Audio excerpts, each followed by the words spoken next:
안녕하세요. 반갑습니다. 허재삼 작가입니다. 오늘 제가 여러분들께 소개해 드릴 책은요. 김대진 작가님이 지은 청소년 스마트폰 디톡스라는 책입니다. 먼저 작가 소개를 해 드리겠습니다. 김대진, 가톨릭 의대 정신건강의학과 교수, 가톨릭 의대 정신과학교실 주임 교수이자 서울 성모병원 정신건강의학과 과장으로 주로 중독 문제로 고통받고 있는 환자들을 만나고 있다. 인터넷 게임 및 스마트폰 중독을 포함한 행위 중독과 알코올, 니코틴, 그리고 마약 중독을 포함한 약물 중독을 연구하면서 90여 편의 논문을 출간하였으며 심리학, 신경생리학, 뇌영상학을 전공한 연구원들로 구성된 가톨릭대 중독 연구실을 이끌고 있다. 네, 프롤로그를 한번 보겠습니다. 진정한 스마트폰 디톡스는 아이들을 나무처럼 키워내는 일. 얼마 전 한 철학과 대학생을 진료실에서 만났습니다. 이런저런 이야기를 나누다가 유튜브가 화제로 나왔습니다. 유튜브가 재미있어요. 네, 재미있어요. 유튜브가 얼마나 많은 지식이나 정보를 주는 것 같아요. 가끔 도움이 되는 것도 있지만 별로 주는 건 없어요. 많은 유튜브가 내용만 보면 수준 이하 같아요.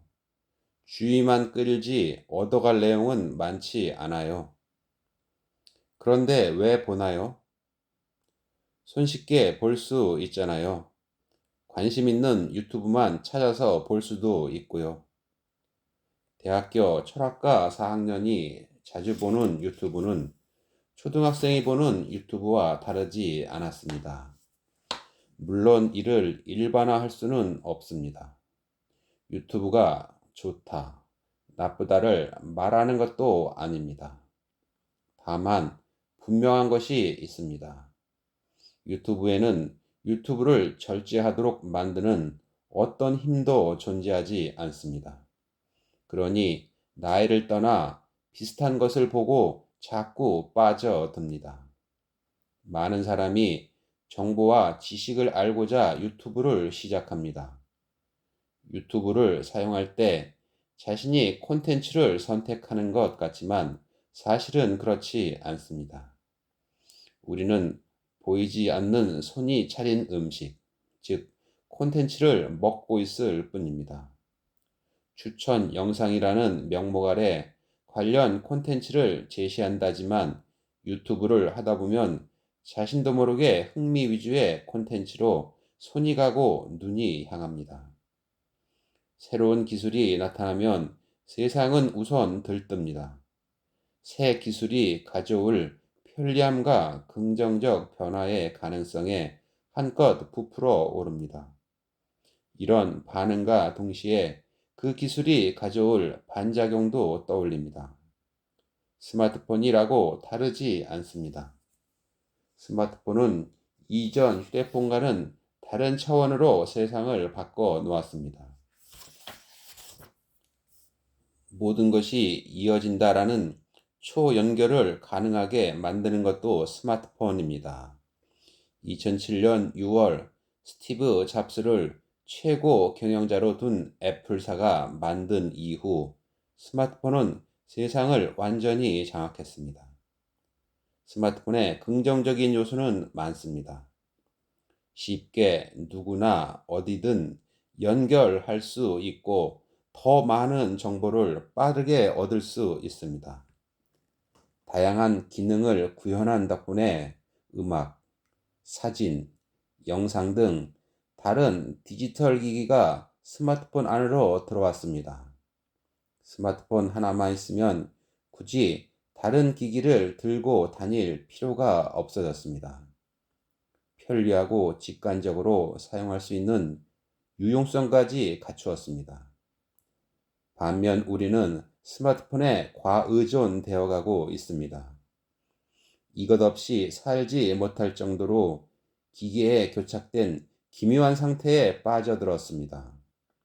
기기가 없으면 불안하고 불안정해집니다. 연결되지 못하는 괴로움은 또 어떻습니까? 와이파이가 없으면 세상의 끝인 양 괴롭고 불안합니다. 지하철이나 버스 등 대중교통을 타면 놀랍습니다. 하나같이 고개를 숙인 채 스마트폰 삼매경에 빠져 있습니다. 언제 추락할지 모른다. 스마트폰이라는 위험한 래프팅. 스마트폰이 나온 지도 10여 년이 넘은 지금 스마트폰을 사용하는 태도에 대해서 우려가 큽니다. 너무 무방비 상태에서 스마트폰을 만난 까닭일까요? 지금 스마트폰 등 디지털 기기를 사용하는 모습은 급류에 휘말린 래프팅을 보는 것 같습니다. 래프팅은 무척 흥미로운 레포츠입니다. 두려움과 쾌감이 양가 감정으로 작동합니다. 흔들리는 고무보트를 타고 급류를 헤쳐나가는 과정에서 즐거움과 자극을 받고 때로는 깨달음도 없습니다. 하지만 스마트폰 사용을 래프팅에 비유한 것은 그와 다른 의도입니다. 과거에는 공부를 하고 지식을 쌓을 때 큰 강에서 물이 흐르듯 유유자적하고 자연스러웠습니다. 그런 여유와 느림 속에서도 치열함은 잃지 않았습니다. 그런데 지금은 어떤가요?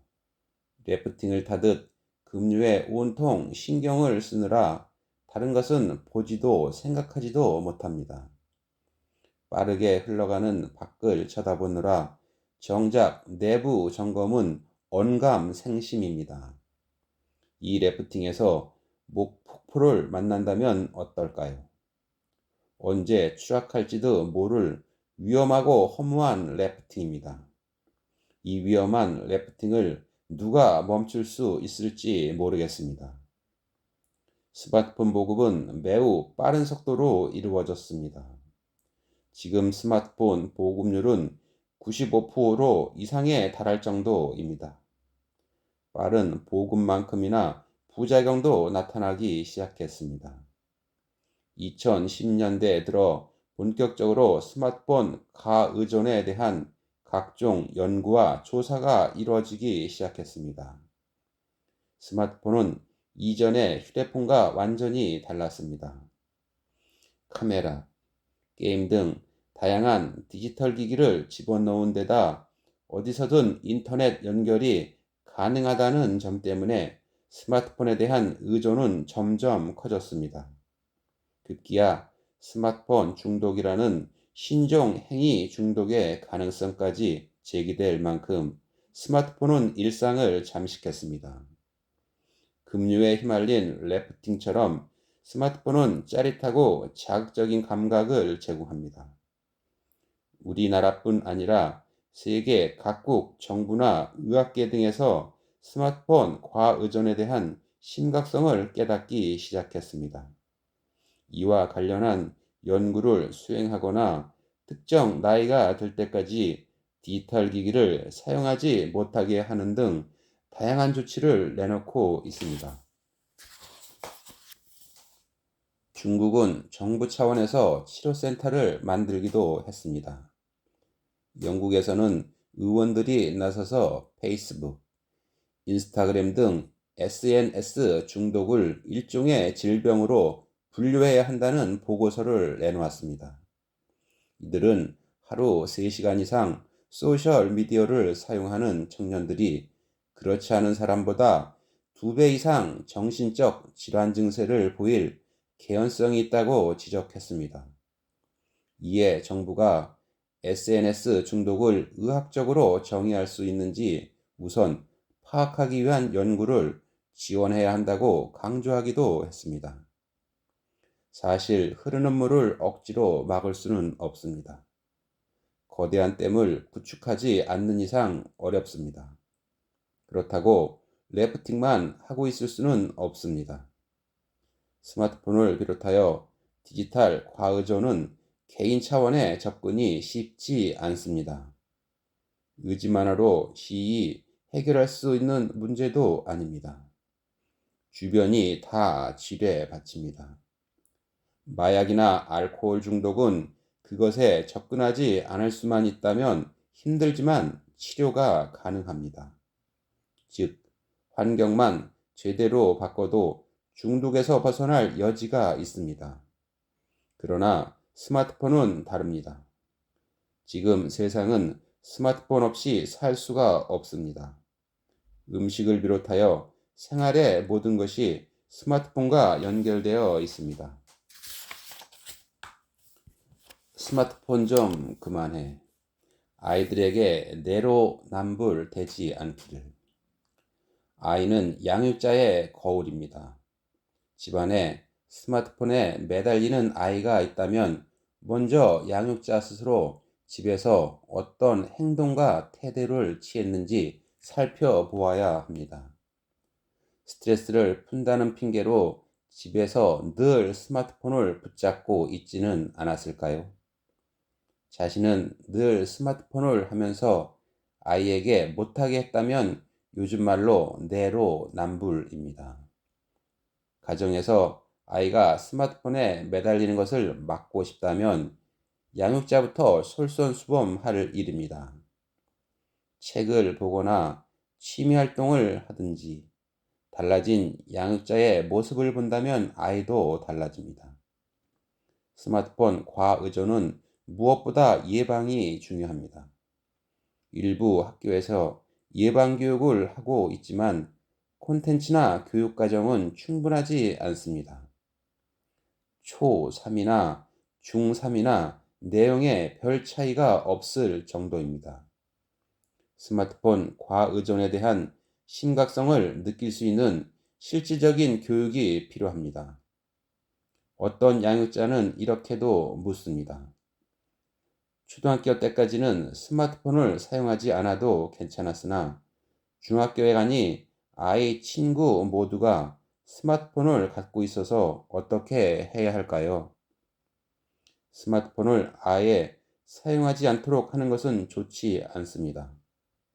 자연인으로 살지 않는 한 스마트폰 없이 살 수는 없습니다. 따라서 콘텐츠에 대한 분별력을 키워주는 교육이 필요합니다. 스마트폰이라는 기기 혹은 기술 자체는 중립적입니다. 문제는 그 안에 좋은 콘텐츠도 있고 나쁜 콘텐츠도 있습니다. 예를 들어 스마트폰을 통해서 수학 문제를 풀게 한다면 스마트폰 과의존이나 중독에 빠질 일은 없습니다. 이는 책이나 교과서를 보는 것과 다르지 않습니다. 진짜 문제는 많은 콘텐츠가 중독 요소를 극대화하는 것입니다. 유튜브에도 공부나 학습을 할 수 있는 콘텐츠가 있습니다. 다만 교육용 유튜브 콘텐츠를 보면서도 옆길로 새는 경우가 발생합니다. 유튜브가 알고리즘에 의하여 그런 콘텐츠를 제시하거나 사용자가 옆길로 새기도 합니다.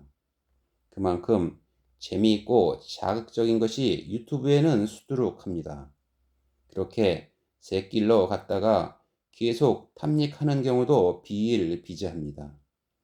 따라서 기기 문제가 아닌 콘텐츠의 문제로 보는 것이 더 정확합니다. 청소년 스마트폰 중독, 한 개인의 문제가 아닌 우리 모두의 문제. 이제는 사회 전반적으로 좀 더 스마트폰 과의존이나 중독에 대한 문제에 적극적으로 나서야 합니다. 미국 상원 의원이다 대통령 경선 후보인 엘리자베스 워런은 2018년 책임있는 자본주의 법안을 내놓았습니다. 이 법안은 일정 규모의 회사는 협력업체 노동자, 소비자, 지역 공동체 등 전반적인 공공의 이익, 즉 이해관계자를 위하여 활동해야 한다는 내용을 담았습니다. 워런 의원은 또 애플, 페이스북, 아마존, 구글 등 거대한 테크놀로지 기업들의 독점 해체 등을 요구했습니다. 뼛속까지 자본주의자라고 자청하는 그가 지금 자본주의를 제대로 고치지 않으면 지속 가능한 자본주의를 만들 수 없다고 생각한 것입니다. 우리나라에서도 정부 차원에서 사회적 가치를 중요한 국정과제로 삼고 있습니다. 이에 공기업의 경영평가를 할 때도 가장 중요하게 보는 항목이 사회적 가치입니다. 또 사기업에서도 이에 공조하는 움직임도 커지고 있습니다. 최태원 SK그룹 회장이 사회적 가치 경영을 표방하면서 그룹별 사회적 가치를 측정 관리하고 있습니다.